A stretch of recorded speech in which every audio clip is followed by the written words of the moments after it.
Okay, तो सफर के साथ देखो हम फ्रॉम प्रीपोजिशन इस्तेमाल करते हैं, सफर के साथ फ्रॉम होता है। उसके बाद 47 है बेटा सुपरलेटिव्स। ओके, सुपरलेटिव्स जो डिग्रीज है, मतलब बहुत इंपॉर्टेंट है।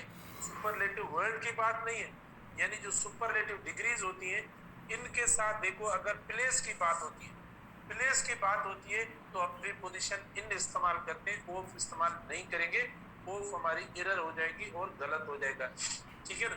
मिसाल के तौर पर देखो, you are the most wonderful man in the world. Mostly error क्या होती है, हम इस्तेमाल करते हैं भाई ऑफ द वर्ल्ड। क्या इस्तेमाल करते हैं, of the world.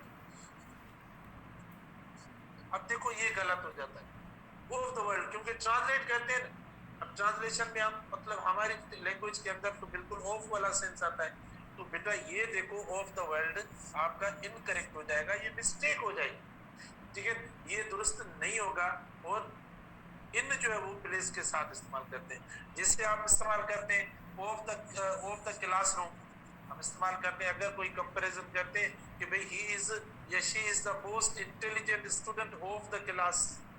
Okay, of the class, तो देखें ऑफ द क्लास नहीं होगा, वो भी हमारा इन द क्लास होगा, वो बेहतर प्रीपोजिशन होगा, ठीक है। इन द क्लास जो है वो हम इस्तेमाल करेंगे, ना कि हम ऑफ द क्लास। हाँ, अगर कोई और जैसे टीम होती है, ग्रुप होता है, अगर सुपरलेटिव डिग्री आप इस्तेमाल करते हो, अगर कोई टीम या ग्रुप होता है, क्योंकि वो तो प्लेस नहीं होते, तो वहां प्रीपोजिशन जो है वो ऑफ इस्तेमाल कर सकते हैं। जैसे he is the most important player of the team, he is the most important player of the team. अब टीम देखें, यानी प्लेस नहीं है तो आपने ऑफ इस्तेमाल कर लिया। ऐसा नहीं है कि सुपरलेटिव डिग्री के साथ हम ऑफ नहीं इस्तेमाल करेंगे, आप कर सकते हैं। या he is the most important participant of the group, देखिए ग्रुप के साथ भी आपने ऑफ इस्तेमाल कर लिया, क्योंकि ये कोई प्लेस नहीं है, आपने इस्तेमाल कर लिया, ये भी दुरुस्त हो जाएगा। लेकिन प्लेस वाली अगर बात होती है तो वहां हम प्रीपोजिशन सुपरलेटिव डिग्री के साथ इन इस्तेमाल करेंगे, जिसे इधर इस्तेमाल किया है। उसके बाद देखो, यानी सरप्राइज्ड एट या बाय हम दोनों इस्तेमाल करते हैं, ठीक है बेटा। सरप्राइज्ड के साथ आप एट भी इस्तेमाल करते हैं और बाय भी इस्तेमाल करते हैं। जैसे everybody was surprised at our home, ठीक है, एट आवर होम। तो आप देखें ये हमने एट भी इस्तेमाल किया और बाय भी इस्तेमाल किया, आप दोनों प्रीपोजिशंस इस्तेमाल कर सकते हैं, राइट। तो ये हुआ पेज नंबर 7 पे जो एक्सप्रेशंस दी हुई है प्रीपोजिशंस की, वो आपकी क्लियर हुई। अब पेज नंबर यानी पेज नंबर 8 पे हम आते हैं। देखो बेटा पेज नंबर 8 है टॉक वर्ड, वर्ड है टॉक। देखो प्रीपोजिशन टू भी इस्तेमाल करते हैं और विद भी इस्तेमाल करते हैं। जैसे स्पीक के साथ भी हमने इस तरीके से पढ़ा था, स्पीक और टॉक दोनों के साथ आप टू और विद इस्तेमाल कर सकते हैं। तो with is more common in American English. तो जो भी है देखो, जो भी है मतलब वहां आपको मैं रेफरेंस भी दे रहा हूँ, वहां वो बात बता भी रहा हूँ, ताकि जो वो हर चीज क्लियरिटी के साथ, ऑथेंटिक रेफरेंस के साथ आपके जहन में हो, आप उस चीज को पढ़ सकें। अच्छा, I really enjoy talking to you. देखो आप देखें हम टॉक के साथ टू इस्तेमाल कर रहे हैं, या विद भी इस्तेमाल करेंगे तो भी सही हो जाएगा। उसके बाद 50 है आपका थिंक के, बट थिंक के साथ हम ऑफ इस्तेमाल करते हैं, अबाउट इस्तेमाल करते हैं, ठीक है। Not unit think plus infinitive, तो कहता है थिंक के बाद इन्फिनिटिव मतलब टू वाली एक्सप्रेशन जो है ना वो हम ज्यादा इस्तेमाल नहीं करते, लेकिन प्रीपोजिशन वाली जो एक्सप्रेशन है ये ज्यादा होती है, टू वाली जो होती है वो कम होती है। मिसाल के तौर पर टू वाली कैसे, ऐसे मिसाल के तौर पर ये कहता है think to go, think to understand, तो ये कहता है यानी वर्ब की फर्स्ट फॉर्म, ये एक्सप्रेशन जो है वो हम इस्तेमाल नहीं करते। ज्यादा से ज्यादा जो है थिंक के साथ हम ऑफ इस्तेमाल करते हैं या अबाउट इस्तेमाल करते हैं, ये दो प्रीपोजिशन होते हैं। जैसे आप देखें I am thinking of studying medicine, ठीक है, आप देखो ये प्रीपोजिशन आया और आप कुछ स्टूडेंट ने पूछा है सर ये कैसे इस्तेमाल होता है, बेटा ये देखो प्रीपोजिशन आता है ना, तो नाउन इस्तेमाल करना नहीं है, तो जो वर्ब होगा ना उसका इन फॉर्म में कन्वर्ट ये कर दें, क्योंकि नाउन नहीं है। हाँ, यहाँ तो ये होना चाहिए I am thinking of medicine, ये आप हटा दें तो भी सही हो जाएगा, लेकिन वर्ब आ रहा है तो वर्ब को इंग फॉर्म में चेंज करेंगे।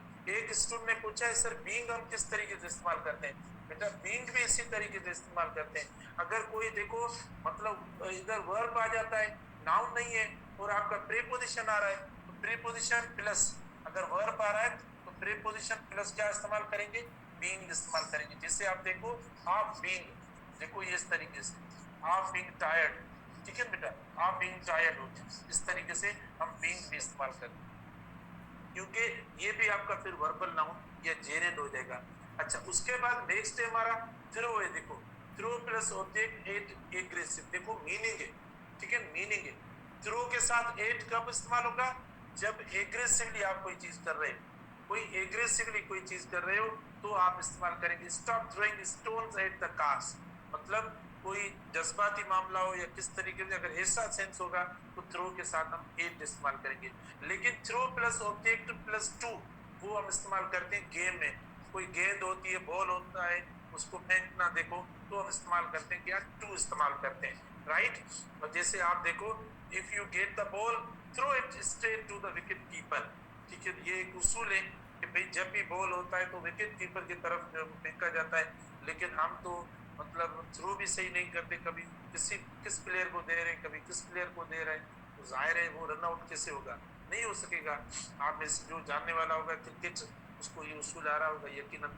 तो आप देखिए मतलब ये मीनिंग चेंज है, एट से अलग मीनिंग है और टू से अलग मीनिंग है। अच्छा, उसके बाद 52 है ट्रिपलिंग विद, मतलब रेज और फियर। ट्रिपलिंग मतलब थोड़ा कांपना, गुस्से से कांपना। मिसाल के तौर पर देखें, is tripling with anger because he has not been respected, ठीक है। तो आप देखिए हम इस तरीके से एग्जांपल आप बना सकते हैं। तो आप ट्रिपलिंग के साथ विद तब इस्तेमाल करेंगे जब मीनिंग रेज और फियर की हो, गुस्से की हो, डर की हो, ठीक है, ऐसी कैफियत या ऐसी मीनिंग होगी तो आप ट्रिपलिंग के साथ विद इस्तेमाल करेंगे प्रीपोजिशन।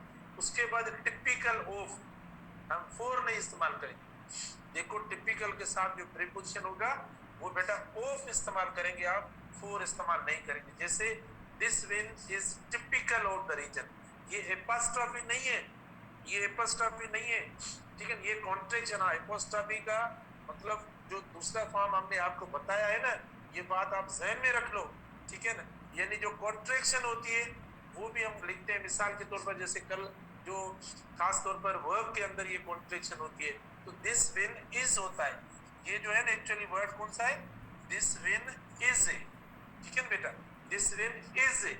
ये नहीं है कि दिस विन्स मतलब ये ऑफ वाला सेंस दे रहा है, पोजीशन वाला इधर सेंस दे रहा है, नहीं, क्योंकि इसमें वर्ब नहीं है। जब तक वर्ब नहीं होगा तो आप देखिए वो सेंटेंस नहीं बनेगा। तो इधर पहले वर्ब आएगा, वर्ब के बाद सेंटेंस बनेगा। तो ये वर्ब के फॉर्म में आया है, ये पोजीशन वाले सेंस में नहीं आया, क्योंकि एपोस्ट्रोफी के जो यूजेस है ना वो दो है, एक पोजीशन वाला सेंस है और दूसरा जो होता है किसी भी वर्ब को उसके लेटर्स को कम करके लिखना। जो लेटर्स मिसिंग होते हैं, जो लेटर्स एब्रीवेट होते हैं, उनके लिए भी हम देखो एपोस्ट्रोफी इस्तेमाल करते हैं। तो ये जो फॉर्म इस्तेमाल हुआ है ये एब्रीवेटेड या कॉन्ट्रैक्शन जो है ये लेटर्स की, उसके लिए हमने इस्तेमाल किया है। और मैंने आपको ये पूरा पढ़ाया है, आपके पास एपोस्ट्रोफी वाला पीडीएफ नोट्स भी मौजूद होंगे। अच्छा देखो, गुड टू समबडी, बेटा गुड एट भी है और टू भी है।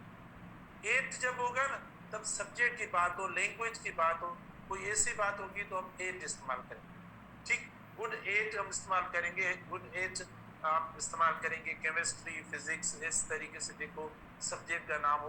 टू मतलब समबडी, किसी पर्सन के साथ, ठीक है। रवैये की जब बात होती है तब देखें।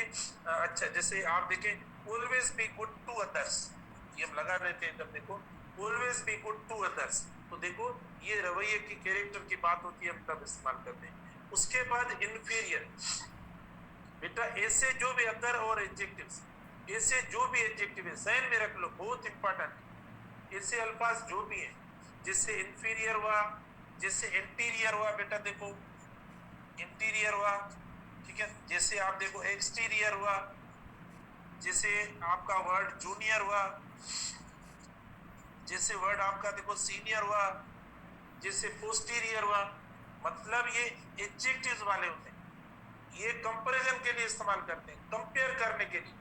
जैसे एडजेक्ट कंपैरेटिव डिग्री इस्तेमाल करते हैं ना कंपेयर करने के लिए, जैसे हम इस्तेमाल करते हैं देखो बेटर, देखो कंपैरेटिव डिग्री है, टॉलर देखिए कंपैरेटिव डिग्री है, फास्टर देखो कंपैरेटिव डिग्री है, सिल्वर देखो, नाइसर देखो, ये कंपैरेटिव डिग्री है ना। तो ये अल्फाज भी कंपैरेटिव के तौर पर इस्तेमाल होते हैं। लेकिन बेटर के साथ देन होता है, टॉलर के साथ देन होता है, बिगर के साथ देन होता है। लेकिन ये जो ऐसे अल्फाज है एडजेक्टिव वाले, इन सब के साथ आप टू इस्तेमाल करेंगे। क्या इस्तेमाल करेंगे? टू प्रीपोजिशन होगा बेटा, इन सब के साथ टू होगा। Interior to, exterior to, junior to, senior to, posterior to, देखो कंपैरिजन में ये टू इस्तेमाल होगा प्रीपोजिशन। पेज नंबर 8 आपका कंप्लीट हुआ। हम अब चलते पेज नंबर 9 पे।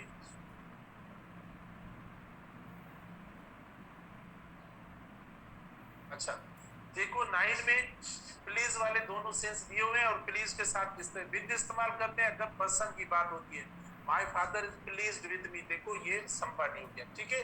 उसके बाद प्लीज विद भी होता है और एट, दोनों प्रीपोजिशंस होते हैं बेटा। प्लीज के साथ विद भी होता है और एट भी होता है। जिससे आप देखें the teacher was pleased with his performance, मतलब समथिंग है तो समथिंग के साथ आप एट भी इस्तेमाल करें, विद भी इस्तेमाल करें, दोनों सही।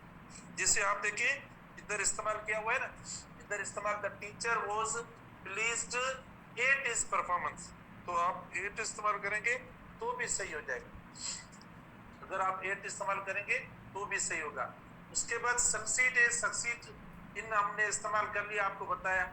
आई succeeded in achieving my goals, ये बात ध्यान में रखें दोबारा, क्योंकि इंग फॉर्म इस्तेमाल करेंगे, हमने अभी पढ़ा, ये वापस रिपीट भी हो गया है आपका। Succeed, I succeeded in achieving my goals. Second देखें succeed in plus noun, they succeeded in the achievement of their goals, ठीक है बेटा। देखो ये नाउन इस्तेमाल हो गया हमारा, इन द अचीवमेंट, ये नाउन हुआ। उसके बाद